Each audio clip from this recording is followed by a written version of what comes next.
Game Boy games are very interesting, to say the least. In terms of what the technology itself accomplished back in the day, it really was something else. It practically created the portable gaming market, a sector of the video game industry that Nintendo has consistently dominated to this very day. And more importantly, it taught us kids to hide our systems under the blanket and turn the volume down real low when we heard any threatening footsteps coming our way. But in terms of the quality of the games, I have a bit of a bone to pick with the console. Mostly because I think a lot of the games for the system can basically be summed up as, it's like the NES version, only not quite as good. Whether it's direct ports of NES games or weirdly remixed versions of NES games, like with the half-dozen Mega Man games for the console, I've just usually found this to be the case. No hate for the system intended, it's just the impression most of the games leave with me. So, what's the point of this long preamble? You don't even need to ask, cause I'll tell you for free. Today, we're looking at Metroid 2, Return of Samus, and we're gonna see if this view of mine holds up, or if this 8-bit portable adventure punches above its weight class. So let's space jump right in. Oh, and just for reference, I did use an online map for this one, because I did not feel like going through a mapless run again after my experience with Nestroid. Shout out to Shane Carter, Falcon Zero, and Zarek for providing some invaluable map resources on that front. The first thing I noticed when going to the title screen is that the music here is a little more atmospheric, you could say. There are a lot more eerie bleeps and bloops here to try to affect your psyche. It goes along well with the spooky vomit green color the original Game Boy was blessed with. But then you start up the game, and this catchy overworld music plays, and Samus has clearly taken some space parkour classes or something, because she's considerably more maneuverable here. She can run, jump, and shoot like before, but now she can crouch, think juicy thighs above. And not only can she shoot up, she can shoot down. Wow. Just wow.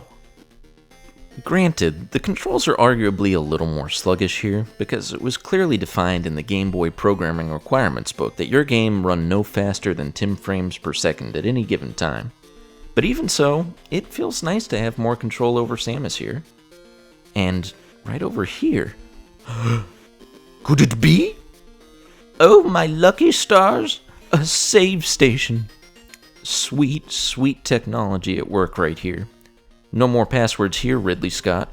No 5 uppercase, 4 lowercase, 3-digit, 2 special character, 1 kidney donation required password here.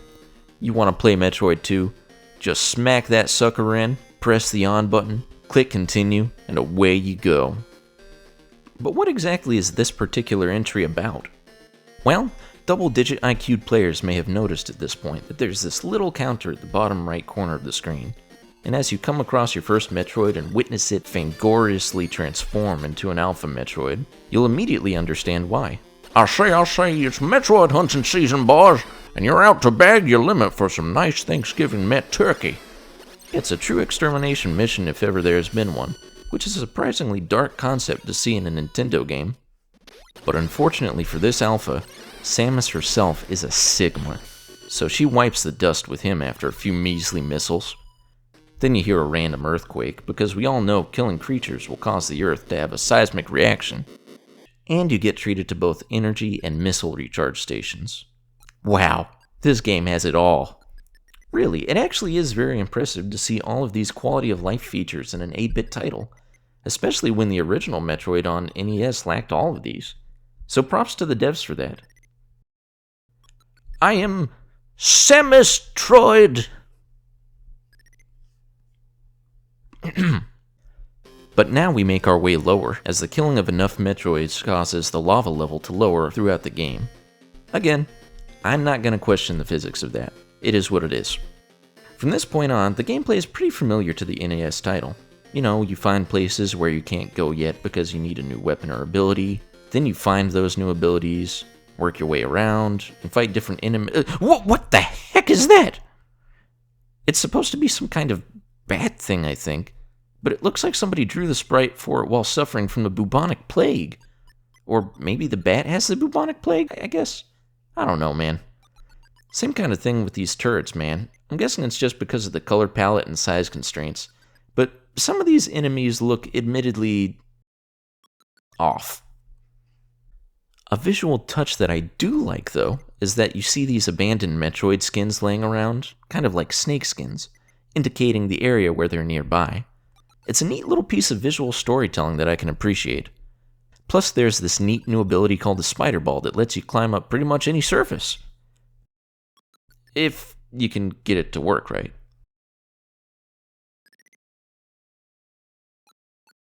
Come on, stick! Yeah. This is basically Metroid 2's version of stuckness. It's definitely preferable to Metroid 1's horrible pits, but it's still kind of a consistent pain nonetheless. But after casually decimating the species on this part of the planet, we make our way down further, and there's a literal enemy dedicated to getting you stuck. Not damaging you, not hurting you, poisoning you, just getting you stuck. Of course, it's Metroid.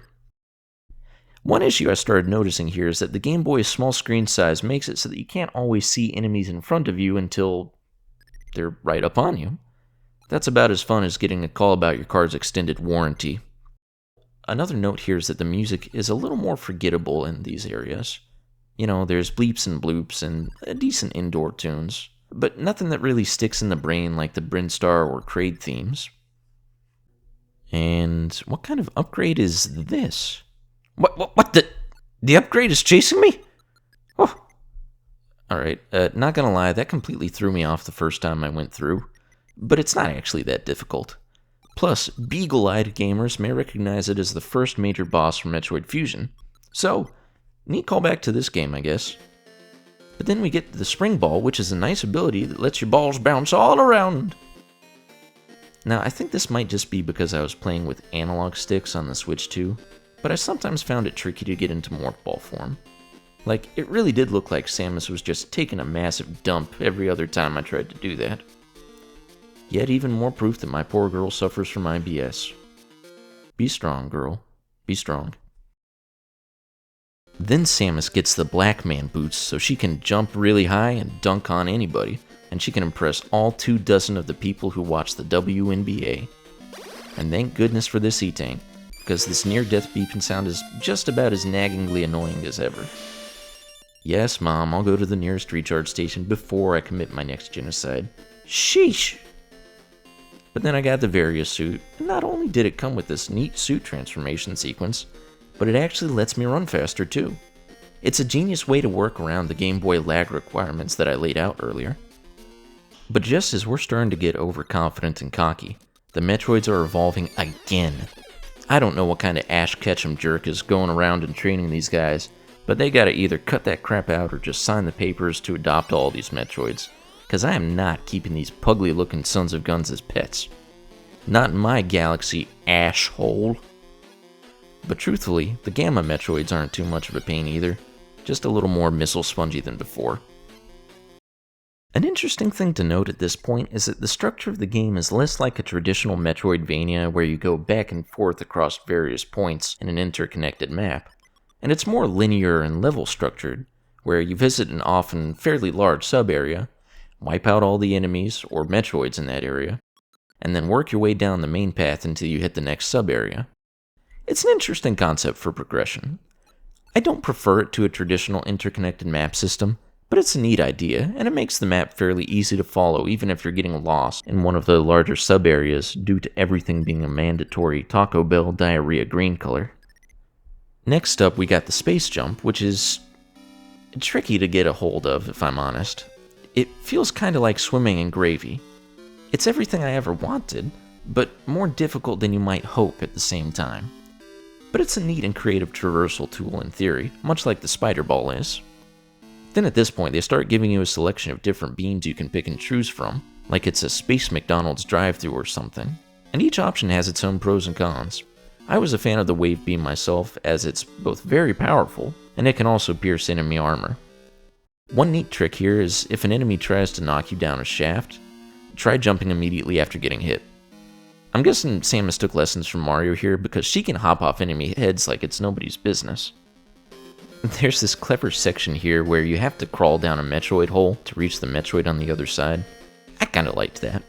But after completing this section, the next couple of sections were oddly short, with only 1 or 2 Metroids to kill before moving on.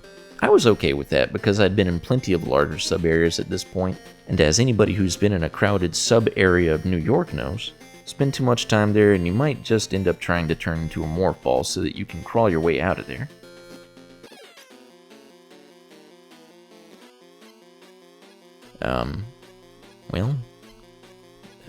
This is kind of metarded. And why does this rock look so pixelated in an already pixelated game? Yeah, whatever. We finally get to see another Metroid type though, the Catherine Zeta Metroids. And these ones are a real pain, mostly because their weak spots take effort to reach, and they're just super bullet spongy in general.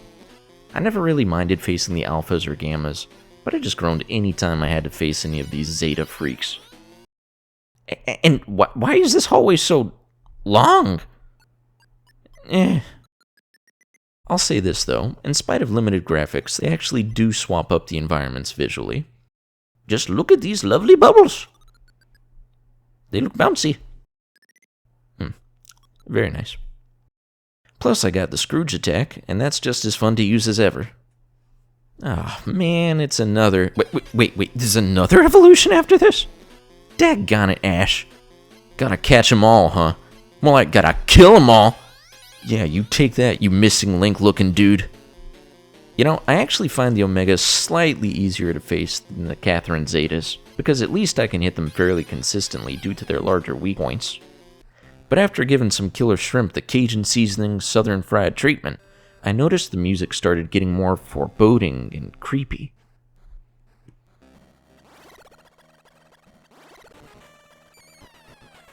Another Omega Metroid? Oh, come on, man. My health is too low for this. I am not backtracking all the way just for an energy recharge. I've got a rewind feature here, and I'm not afraid to use it. Come on, boy. Let's bring it on.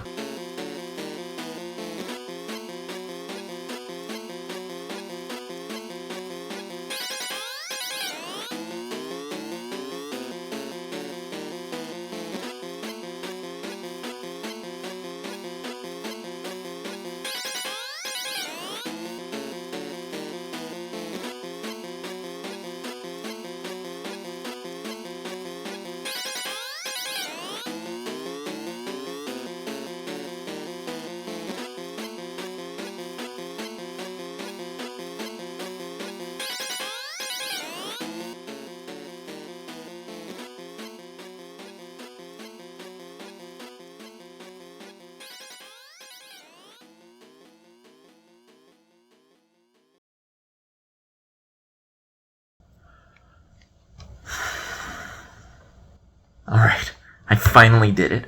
It took a long time and dozens of rewinds, but I finally proved that Metroid who's boss. I needed to prove that they can't just get away with anything. But now that I've proved my point, it's time to make our way down to the final area of the game and wipe out the last remaining Metroid. As if to scare you away, the Chozo statue here has been decapitated by some dark, powerful force. The music grows ever more creepy and foreboding, and we're given an ice beam just like in the ending of the OG game, so we know it's about to go down.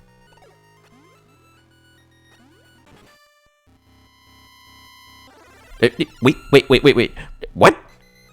The number of Metroids increased? Well, something in this nest is clearly Catholic, because it's popping out babies like it wants the child credit tax deductible. The music gets even more intense as we blast our way through the newly spawned Metroids. And then you hear, not music, but sounds. And as we fall down one final shaft, we see Big Mama herself. And she is not impressed with your babysitting capabilities. She stretches her neck like a giraffe just to get a little nibble now and again when she gets peckish. And she clearly had Taco Bell as well, because she vomits some green-colored balls at you. Though I guess everything here is vomit-colored, but, you know, whatever. The most effective way to kill her is actually blast her in the mouth, then crawl inside and bomb her belly. That is both very gruesome and very creative.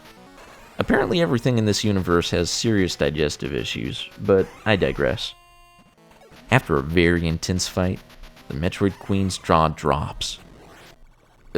Literally. And she delicately fades into nothingness, like a gentle fart in the breeze. But it's not over yet. We need to escape the... Oh, wrong game. Sorry about that. The series kind of gave me PTSD. Actually, believe it or not, the music here is quite peaceful and even very hopeful, and we make our way up. But there's one Metroid egg left to dispatch, and it's... actually kinda cute. It follows me around like a baby, being very helpful in gobbling up this blocky poo stuff that's blocking my path. And it clearly sees me as its mother figure, even though I definitely just decimated its entire species. It's a surprisingly wholesome way to end this rather bleak genocide mission, as me and my new buddy board the ship, ending the game. And pleasant surprise, I actually got the best ending. I'm just, gonna stare at the screen for a minute here. Don't mind me. That's good stuff. So, what do I think of Metroid 2? Does it fall victim to the Game Boy inferiority curse, or does it stand tall alongside its NES prequel? Well, like its predecessor, it's not a perfect game. Whereas the original Metroid largely suffered from jank and unfair design, Metroid 2 has some issues with a repetitive structure, some rather lackluster music at times, and some hardware-related issues like screen crunch, difficulty telling environments apart, and occasionally sluggish controls. That being said, Metroid 2 actually makes a lot of substantial improvements on the original title, including quality of life features like save and energy recharge stations, greater maneuverability, some neat new abilities, and better storytelling. It's a very ambitious title for the system, and I'd say it holds its own in that regard. Personally, I prefer playing through the first game, but that's mostly due to my preference for its overall structure and layout. If somebody said they preferred Metroid 2, and there are plenty of people who do, then I don't think they're wrong in that preference, because Return of Samus has a whole lot to offer on its own merits. These are both imperfect, but very ambitious and creative games, and very, very soon, I'll be reviewing the Omega Metroid of a game that perfected the formula that these Alpha and Gamma games spawned, or evolved into. I'm trying to say that I'm going to review Super Metroid, guys. Anyways, I might also review the 3DS remake of the game at some point. I'm not in a rush to do that, but I'm certainly open to doing so further down the line.